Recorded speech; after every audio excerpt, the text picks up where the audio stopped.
Dear students, मैं उम्मीद करता हूँ कि आप सब लोग ठीक होंगे। तो आज जो हमारा टॉपिक है वो है मैनेजरियल स्किल्स। 3 स्किल है, इसको हम डिस्कस करेंगे one by one. Technical skill, the manager must have the ability to knowledge and proficiency in specific skills where he she a manager.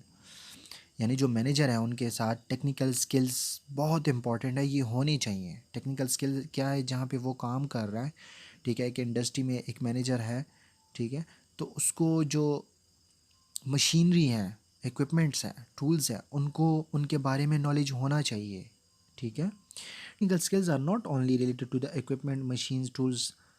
यानी जो टेक्निकल स्किल्स है वो सिर्फ इक्विपमेंट टूल्स से रिलेटेड नहीं है। Okay, they should have the ability to increase sale. वो increase sale से भी रिलेटेड है। टेक्निकल स्किल्स जो आते हैं वो इंक्रीज सेल में भी आते हैं, ठीक है। टेक्निकल स्किल्स जो है ना, इसमें इंक्रीज सेल भी आते हैं कि हमने कैसे जो है ना इंक्रीज़ करना है अपने सेल को, हमारी प्रोडक्शन है, ठीक है, कैसे कौन कौन से तरीके अप्लाई हमने करना है, ये भी टेक्निकल स्किल्स में आते हैं, ठीक है। Design different type of product and service, ये भी टेक्निकल स्किल्स में आते हैं कि आपने एक प्रोडक्ट को कैसे डिज़ाइन करना है, ठीक है। तो ये सब, यानी अगर मैं सिंपल बताऊँ तो जो टेक्निकल स्किल्स है वो इसमें आता है। इक्विपमेंट के बारे में आपको जानना ज़रूरी है, सेल के बारे में कि मैंने कैसे सेल को इंक्रीज़ करना है, सेल्स को, ठीक है। हमने कैसे डिज़ाइन करना है प्रोडक्ट को, ठीक है। तो ये जो सारे हैं ये टेक्निकल स्किल में आती हैं और ये नॉलेज ज़रूर होनी चाहिए एक मैनेजर में, ठीक है, कि जहाँ पर भी वो मैनेजर है कि हमने कैसे सर्विस प्रोवाइड करनी है, ठीक है। और ह्यूमन स्किल्स की अगर हम बात करें, the manager must have the ability to work well with the people and staff to give correct direction to the employ.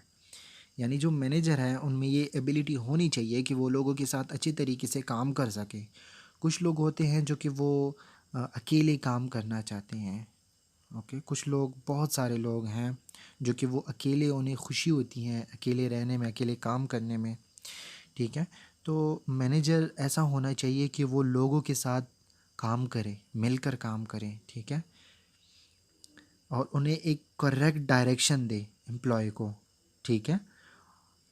तो ये सारे ह्यूमन स्किल्स में आते हैं। और फिर उन्हें मोटिवेट भी करें, चाहे बातों से हो या कुछ रिवार्ड्स वगैरह हो, ठीक है, या कुछ इनडायरेक्ट कंपनसेशन हो, ठीक है, वो देकर उन्हें मोटिवेट करें।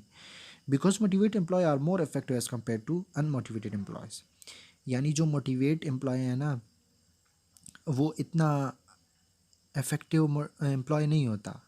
यानी सॉरी, जो अनमोटिवेटेड एम्प्लॉय होता है ना, वो इतना इफेक्टिव नहीं होता जितना कि मोटिवेट एम्प्लॉय इफेक्टिव होता है, जितना कि वो काम करता है, ठीक है। अभी अगर एक एम्प्लॉय मोटिवेट नहीं है तो वो क्या होगा, अनइफेक्टिव होगा, उनका दिल नहीं करेगा कि मैं काम करूं, ठीक है। तो मैनेजर को चाहिए कि वो लोगों को मोटिवेट करे, बातों से मोटिवेट करे, उनको रिवार्ड्स दे, ठीक है। अगर वो मोटिवेट होंगे तो वो इफ़ेक्टिव भी होंगे, ठीक है। अगर वो मोटिवेटेड नहीं होंगे तो वो अनइफेक्टिव होंगे, ठीक है। फिर अगर हम बात करें conceptual skills, manager must have the ability to work in complex situation. यानी मैनेजर में ये एबिलिटी होनी चाहिए, ये काबिलियत होनी चाहिए कि वो कॉम्प्लेक्स सिचुएशन में भी ऑर्गेनाइजेशन में एक अच्छी डिसीजन ले सके, एनालाइज करे, डायग्नोस करे सिचुएशन को, ठीक है। जिस तरह अभी अगर इसका मैं एग्जांपल आपको दे दूं कोविड का, तो वो बुरा नहीं लगेगा, ठीक है। तो उसमें यह था कि कुछ कंपनियां थी, बहुत ज़्यादा कंपनी थी, वो कॉम्प्लेक्स सिचुएशन था ना उस वक़्त, बहुत ज़्यादा कंपनी थी जो कि बंद हुई थी। लेकिन सही मैनेजर, इफेक्टिव मैनेजर वो मैनेजर था जो अभी तक सरवाइव कर रहा है, जो उस वक़्त सरवाइव कर रहा था, ठीक है, ऑर्गेनाइजेशन में, क्योंकि बहुत ज़्यादा कॉम्प्लेक्स सिचुएशन थी उस टाइम, ठीक है। Using information to solve business problem, यानी जो कॉन्सेप्चुअल स्किल्स हैं वो इससे भी रिलेटेड हैं कि जितनी भी आपके प्रॉब्लम्स हैं, इंफॉर्मेशन को यूज़ करके अपने प्रॉब्लम्स को सॉल्व करें, ठीक है। आइडेंटिफाई अपॉर्चुनिटी टू इनोवेशन, यानी कॉन्सेप्चुअल, जो कॉन्सेप्चुअल स्किल है ये इससे भी रिलेटेड है कि आप इनोवेशन करें, आप इनोवेशन के बारे में सोचें, ठीक है। आप जो न्यू इक्विपमेंट जो आए हैं मार्केट में उनको आप अडॉप्ट करें, ऑर्गेनाइजेशन में लाएं उन्हें, ठीक है।